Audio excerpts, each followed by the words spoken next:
Assalamualaikum warahmatullahi wabarakatuh. Perkenalkan, nama saya Ika Hikayatul Asfia, mahasiswa Universitas Terbuka dengan NIM 857611583. Di sini saya akan melaksanakan kewajiban saya, yaitu memenuhi tugas tutorial mata kuliah komputer dan media pembelajaran. Langsung saja, di sini saya akan membahas modul 4 KB2, yaitu pemanfaatan media radio khususnya dalam lingkup pembelajaran. Langsung saja, mari kita simak.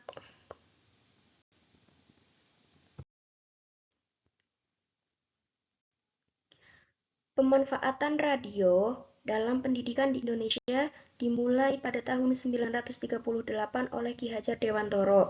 Beliau menyadari bahwa radio sangat bermanfaat sebagai alat pendidikan.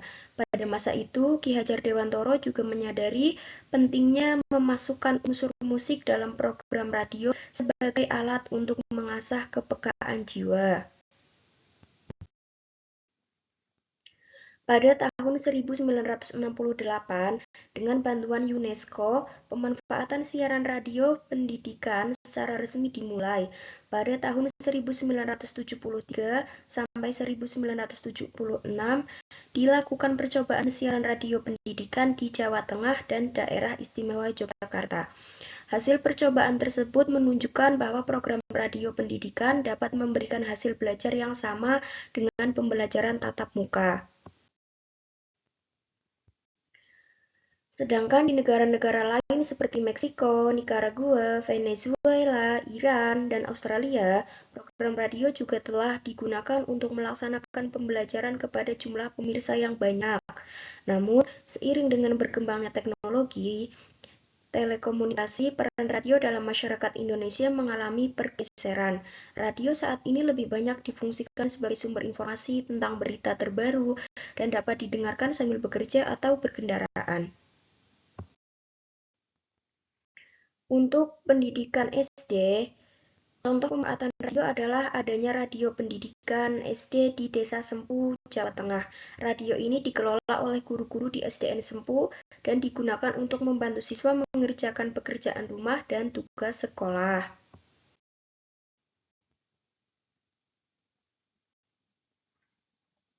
Dari sisi pembelajaran, media radio memiliki beberapa kelebihan sesuai dengan karakteristiknya. Sebagai alat media massa, yaitu yang pertama, program radio ini masih memiliki pendengar tersendiri karena pada dasarnya media ini dapat menjangkau daerah yang luas. Kemudian yang kedua, kemampuannya untuk menstimulasi imajinasi pendengar melalui siaran langsung kepada pendengarnya. Selain itu, program radio juga dapat menampilkan berbagai bentuk sajian program seperti drama, diskusi, ceramah, atau dialog.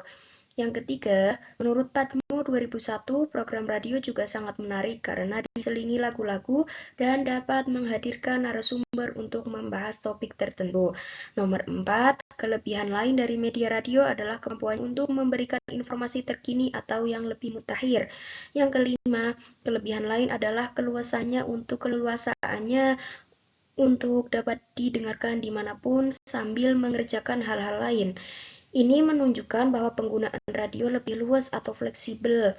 Bila dibandingkan dengan media lain, ini dimungkinkan karena saat ini siaran radio juga sudah dapat diakses lewat telepon seluler dan radio-radio kecil, bahkan lewat internet. Media lain yang memiliki kemampuan setara dengan radio yaitu menyajikan informasi terkini dan cukup mudah diakses adalah siaran televisi. Yang keenam, siswa dapat pula mendengarkan program radio dimanapun mereka inginkan. Di samping kekuatannya, media radio juga memiliki beberapa kelemahan. Antara lain yaitu, yang pertama, kemampuan manusia untuk mampu mendengar program audio itu hanya berkisar antara 10-15 menit, sehingga perlu dirancang agar sebuah program tidak lebih dari durasi tersebut. Kalaupun waktu lebih panjang, maka program radio perlu dikemas dalam bentuk penggalan-penggalan dan selingan. Yang kedua, karena sifatnya yang yang auditif dan cepat menimbulkan kebosanan, maka program radio sangat membutuhkan rancangan yang menarik. Misalnya dengan penggunaan bahasa sehari-hari yang sudah dikenal oleh masyarakat luas, pemberian contoh kasus aktual yang ada di masyarakat. Selain itu, narasumber yang dihadirkan pun harus memiliki kemampuan berbicara singkat dan jelas agar tidak terkesan sulit dimengerti. Yang ketiga, pada program yang bersifat satu arah, sulit menghadirkan interaksi emosi dan afeksi antara pembicara dengan pendengar. Yang keempat, siaran radio selalu sudah dijadwalkan, sehingga pendengar harus menyesuaikan pemanfaatannya dengan jadwal tersebut. Masalah kesesuaian waktu nampaknya menjadi kendala utama bagi pendengar. Kemudian, dalam perkembangannya, radio juga dapat digunakan sebagai sarana komunikasi antar guru dan kepala sekolah untuk menyebarkan gagasan baru dalam pembelajaran.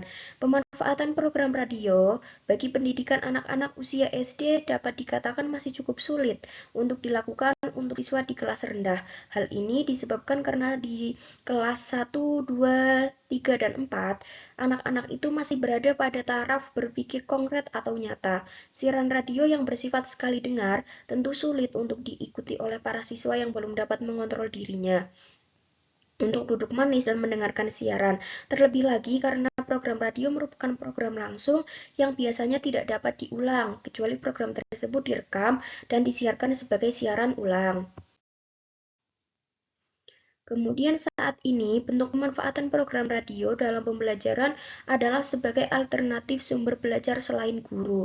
Stasiun radio memiliki berbagai acara yang ditujukan bagi berbagai kelompok pendengar, seperti anak-anak, remaja, ibu rumah tangga, karyawan, dan lain-lain.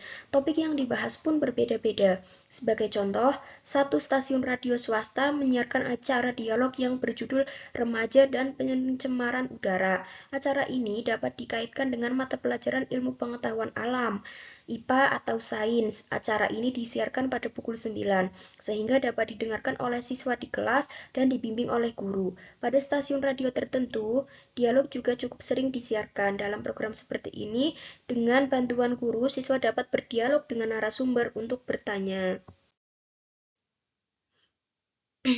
Kemudian setelah acara selesai, guru dapat menugaskan siswa menyajikan apa yang mereka dengarkan dari program radio tersebut. Setelah itu, guru bersama-sama dengan siswa dapat menghubungkan isi dari acara dialog radio dengan materi yang sedang dipelajari saat itu. Contoh lain pemanfaatan radio untuk pembelajaran adalah dengan menghubungkan satu topik dari suatu mata pelajaran dengan satu acara dari satu program radio. Terima kasih teman-teman karena sudah mau mendengarkan. Sekiranya cukup sekian dari saya. Wassalamualaikum warahmatullahi wabarakatuh. Sampai jumpa.